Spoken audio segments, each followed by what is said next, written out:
أعوذ بالله من الشيطان الرجيم. بسم الله الرحمن الرحيم. الحمد لله رب العالمين. الحمد لله الذي كان ولا ما كان وهو ما كان قبل لخلق ما كان علم بما كان وبما يكون وبما سوف يكون وبما لو كان كيف كان يكون. إنما أمره إذا أراد شيئا أن يقول له كن فيكون. فأشهد أن لا إله إلا الله وحده لا شريك له وأشهد أن محمدا عبده ورسوله. اللهم صل على محمد وآل محمد وأجر فرجهم شريفا. ishimwe n'ikuzo nta wundi bikwiye uretse Allah subhanahu wa ta'ala. Allah subhanahu wa ta'ala we waremye ibintu cyangwa se abantu mbere yuko nta kintu cyangwa se abantu byabagaho. Allah subhanahu wa ta'ala we waremye ahantu mbere yuko nta hantu habagaho. Allah subhanahu wa ta'ala we uzi ibiri kuba, uzi n'ibizaba ndetse uzi n'ibyabaye. Allah subhanahu wa ta'ala we iyo ashatse ikintu aravuga ngo ba kikaba. Ese iyo bitaza kuba Allah subhanahu wa ta'ala ni gute ibyo byose byari kubaho? Ndamya ko nta yindi Mana iriho ikwiye gusenga mu kuri uretse Allah subhanahu wa ta'ala, ndetse nkanahamya ko Muhammadi ari intumwa yayo. Mana nyagasani, manurira impuhwe n'imigisha ku ntumwa y'Imana Muhammad sallallahu alaihi wa sallam we n'abiwe. Bavandimwe, ndabashimira ku mwanya mwamaye wo kugira ngo nanjye mbe nagira icyo mvuga, kubera yuko kwibukiranya cyangwa se kujya inama byo bihoraho, ntabwo bijya bihagarara, kandi ni ibintu tugomba gukenera mu buzima bwacu bwa buri munsi. Kandi nashimira abagize uruhare kugira ngo uru rubuga rubeho, ruhuriweho n'urubyiruko rwa Shia mu Rwanda hirya no hino. Bityo rero ndabasaba ko twabigira ibyacu, tukarutera inkunga, tukarutega amatwi, tukumva inyigisho zirutambukaho zitangwa n'abashekh bagiye batandukanye, tugahana amakuru mu rubyiruko rwacu, kubera yuko ikintu cya mbere ni amakuru, tukajya inama hagati yacu. Ikindi mbasaba ni uguha agaciro inyigisho zitambuka ahangaha ku rubuga, tukazumva, tukazikurikira, tukazishyira mu bikorwa, kandi tukanibuka ko ababa baziteguye biba byabavunnye. Bashaka iki? Bashaka yuko namwe mwamenya nk'ibyo bamenye, kubera yuko byaba bibabaje ugera ku nyigisho zatambutse ukazitaruka wumva yuko wibwira, uvuga ati izi audio noneho reje ni nyinshi, ati amawayiza ni menshi, ntabwo nabona umwanya wo kuyumva. Ukabigeraho ukabitaruka, ahubwo ukajya kwirebera ibindi bidafite umumaro. Aka kanya dufite ikibazo mu rubyiruko. Ntabwo rugishaka kwiga, ntabwo urubyiruko rugishaka kumva amawayiza, ntabwo rugishaka gusoma Quran, ahubwo umwanya munini bawumara bari hehe? Bari kuri za social media, birirwa bumva imiziki mishyashya yasohotse, bareba amafilimi mashyashya yasohotse, ku buryo umubwira ati mbwira abahanzi 10 bari kuri hit, mbwira indirimbo 10 ziri kuri hit, bana akabikubwira. Ariko wamubwira ngo mbwira abayimamu 12, ivumbi rigatumuka, akaba atabakubwira. Aho guhifaza igitabo cya Allah subhanahu wa ta'ala cyangwa se guhifaza hadith, ahubwo bahifaza imiziki. Bayisilamu mugandukira Allah subhanahu wa ta'ala. Fatirana igihe cyawe cy'ubusore ukigifite, fatirana ubukumi bwawe ukibufite, fatirana umwanya wawe ukibufite, kubera ko ibyo byose ubifatirane bitaragucika, kuko ntabwo uzabigumana, ntabwo uzabihorana. Ubikoreshe mu binezeza Allah subhanahu wa ta'ala, wirinde kuba wabikoresha mu byo Allah subhanahu wa ta'ala atishimira. Bavandimwe, tugandukira Allah subhanahu wa ta'ala kandi duharanire kutazaba mu birengagije iki? Mu birengagije urwibutso. Bityo rero bavandimwe, inama nziza, umuco mwiza, kwitwararika kwiza nta handi twabisanga uretse mu idini yuzuye, idini y'Ubuyisilamu. Nta handi twabisanga uretse muri Quran, muri hadith, mu mvugo z'abayimamu, niho tugomba kubikomora. Bavandimwe, ndagira ngo buri wese aka kanya atekereze ku nshuti afite muri aka kanya, cyangwa se uwo yita ko ari inshuti afite. Ese inshuti ufite ni ya yindi gushishikariza gukora ibyiza ikakubuza gukora ibibi? Ni ya yindi ishobora kugufasha igihe wahuye n'ibibazo? Nimba ufite inshuti nk'iyo, uzaharanire kugumana nayo, ntuzayibere mbi. Ariko niba ufite inshuti igushishikariza gukora ibibi, ifite ingeso mbi, ntacyo yakumarira kizima, iyo nshuti yireke, kubera yuko bidatinze nawe uzamera nkayo. Baravuga ngo nugendana n'umuntu nuka imyotsi, nawe uzayinuka. Ariko nugenda n'umuntu uhumura amarashi, nawe uzagira ute? Nawe uzahumura amarashi. Twige gushaka iki? Twige gushaka inshuti nziza zizatugira akamaro hano kuri iyi si ndetse n'ejo ku munsi w'imperuka. Imam Ali ridha alayhi salam yaravuze ati, man istafada khafiya Allah istafada baitan fil janna. Wa uzagira inshuti ishingiye ku kwemera Imana, ukwemera Imana azaba yamaze gutsindira inzu ye muri aljanna.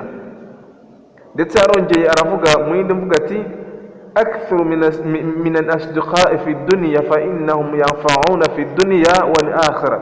Ati mugirana ubushuti ku isi n'abantu benshi bashoboka, kubera yuko bizabagirira akamaro hano ku isi ndetse no ku munsi w'imperuka. Amma fi dunya fa khawaiju yaqumuna biha wa amma fi al-akhirah, hano kuri isi bazabafasha gukemura ibibazo byanyu, naho ku munsi w'imperuka fa innaha la jahannama qalu maluna min shafi'in wala sadiqin hamim. Muzirikane ko abantu bo mu muriro bazaba bicuza bagira bati, uyu munsi naho kudusabira dufite, nta n'inshuti nyayo dufite. Mu gukomeza no gushimangira akamaro ko kugira inshuti kandi nziza, Imam Sadiq alayhi salam aravuze ati, astakthiru min al-ikhwan fa inna likulli mu'min da'watan mustajaba. Tumugira inshuti z'abemera nyinshi, kuko buri mwemera nyawe ubusabe bwe bugira ute? Burakirwa. Muri indi mvugo ya Imam Sadiq alayhi salam aravuze ati, istakthiru min mu'akhatil mu'minina fa inna lahum 'inda yadda yukafinuhum biha yawm al-qiyamah. Ati mugire inshuti nyinshi z'abemera, kuko ku munsi w'imperuka izo nshuti z'abemera zizaba zifite umwihariko mu byo Allah subhanahu wa ta'ala azazigenera. Imam Ali alayhi salam mu mvugo ze z'ubwenge yaravuze ati, alayka bi ikhwani as-safa'i fa innahum, atujye ugerageza wigarurire imitima y'abavandimwe bawe babemera. Ibadun idha stanjadtahum wa dhuhur, kuko bizababera icyizere. Walaysa kathir an fakhil wa sahib, rwose inshuti n'abavandimwe ntabwo bajya baba benshi. Wa inna aduwan wahidan la kathir, ariko umwanzi umwe ni mwinshi mu nshuti nyinshi. Aya ni amagambo, ni imvugo z'abayimamu zidushishikariza kuba twashaka iki? Twashaka cyangwa se twagira inshuti nziza z'abemera zizatugira akamaro hano kuri iyi si ndetse n'ejo ku munsi w'imperuka. Tureke inshuti mbi zidafite icyo zizatumarira hano kuri iyi si ndetse n'ejo ku munsi w'imperuka. Ikindi sorezaho mu rwego rwo kubaka ubuvandimwe ndetse n'ubushuti, irinde kuba wahemukira mugenzi wawe, irinde kumuhuguza, irinde kumugirira ishyari. Kandi twirinde iki? Twirinde amafunguro ari haramu. Niwumve ko uzambara umwambaro wahuguje mugenzi wawe, niwumve ko uzarya amafunguro wahuguje amafaranga wahuguje mugenzi wawe, niwumve ko uzarya amafaranga wakuye mu nzira mbi za haramu. Tinya Allah subhanahu wa ta'ala. Nureka amafunguro ya haramu, Allah azaguha ibiri halali. Nureka ibyo Allah yaziririje, Allah azabiguha mu nzira za halali, azabiguha mu buryo buziruye. Ku gihe cy'intumwa y'Imana Muhammad sallallahu alaihi wasallam yari arimo arigisha abasahaba, araba kubabwira ukuntu nureka amafunguro ya haramu, Allah ayaguha mu nzira za halali. Hafi aho ngaho ku muryango hari umugabo w'igisambo arimo arumva intumwa y'Imana ivuga ngo nureka amafunguro ya haramu, Allah azaguha mu buryo bwa halali. Mu mugoroba harageze, ajya mu rugo rumwe, ajya kwiba mu rugo rumwe. Ahageze asanga umuryango, afungura umuryango arinjira. Ageze mu nzu ahasanga iki? Ahasanga amafunguro meza ateguye ku meza, amafunguro y'amoko yose. Kajya yitegereza akareba inkoko ziri hariya, ku mutima ati subumere kubihe indya, kandi yari ashonje cyane. Ariko akubita agatima kuri ya magambo y'intumwa y'Imana yavuze ati nureka ibiri haramu, Allah azabiguha mu nzira nziza za halali. Arabireka, akomeza gutembera inzu, agera ku kabati aragafungura, arebye asangamo imiringa, asangamo zahabu. Ku mutima ati ibi mbipakiye nkabitwara rwose ntabwo umukire. Ariko yibuka ya magambo y'intumwa y'Imana ati nureka ibiri haramu, Allah azabiguha mu nzira za halali. Arabireka, akomeza gutembera inzu, aza gufungura umuryango w'icyumba. Afunguye asanga umukobwa mwiza agaramye ku gitanda, yambaye ubusa, yambaye uko yavutse. Noneho biramurenga ati ku mutima ati si umufate ku ngufu. Ariko ntihagira icyo akora, arongera yibuka ya magambo y'intumwa y'Imana, arongera arakata, asohoka muri ya nzu, nta kintu na kimwe atwaye, nta kintu na kimwe akozeho. Bwarakeye rero wa mukobwa aza kubiganiza intumwa y'Imana, azakuganiza intumwa y'Imana ati intumwa y'Imana, hari ibintu byaraye bimbayeho, sobanurira. Naryamye inzu yanjye ikinze, mbyutse sanga irafunguye, ku meza hari amafunguro ateguye, ariko nasanze ntakozeho. Akabati kari karimo imitungo yanjye nagiye sanga karafunguye, ariko ntacyo batwaye. Icyumba cyari gifunguye, kandi ndyamye nari nagifunze, kandi ntawankozeho. Nayoboye ibyabaye. Intumwa y'Imana irangije ibwira wa mukobwa ati ufite umugabo? Ati nta mugabo ufite. Ngushyingire umugabo? Ati ntabwo rwose nakwanga umugabo washyingira yewe intumwa y'Imana. Arangije ahita ahamagara cya gisambo cyari kiri, kubera ko intumwa y'Imana yari yabimenye ko ari cyo cyahinjiye. Kiraza, arangije arakibwira ati ufite umugore? Ati nta mugore afite. Ati kurikira uriya mugore, umukurikire mujyane. Isaha yo kugenda arageze, baragenda, akurikira wa mukobwa, ariko ntabwo ari yamumenye ko ari wa wundi wa nijoro. Akajya abona ari guca mu nzira yaciyemo nijoro ajya kwiba, akavuga ati aha hantu guca ko ndeba amazira, ko mbona naraye maciye.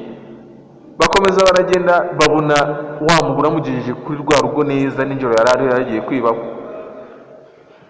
Ku mutima ati noneho, ati ndafashwe, bamvumbuye, nta hantu ni handi nari naje kwiba nijoro. Bagera mu nzu, wa mugore, wa mukobwa aramwiyereka. Arangije aramubwira ati ubaka kanya njyewe ndi uwawe, njyewe wese ndi uwawe. Aya mafunguro ureba yose ni ayanjye nawe, iyi mitungo iri mu kabati yose ni iyanjye nawe, iyi nzu turimo yose ni iyanjye nawe. Cya gisambo kiravuga ati rwose intumwa y'Imana yavuze iki? Intumwa y'Imana ivuga ukuri. Bya bindi byose yaretse mu nzira za haramu, koko Allah subhanahu wa ta'ala yabimuhaye mu nzira nziza za halali. Ahangaha isomo ririmo nuko bya bindi byose uzanga gukora ukabireka, mu nzira biri mu nzira ya haramu ukabireka, ukihangana, Allah azabiguha mu nzira nziza za halali. Wabillahi tawfiq. Assalamu alaikum wa rahmatullahi wa barakatuh.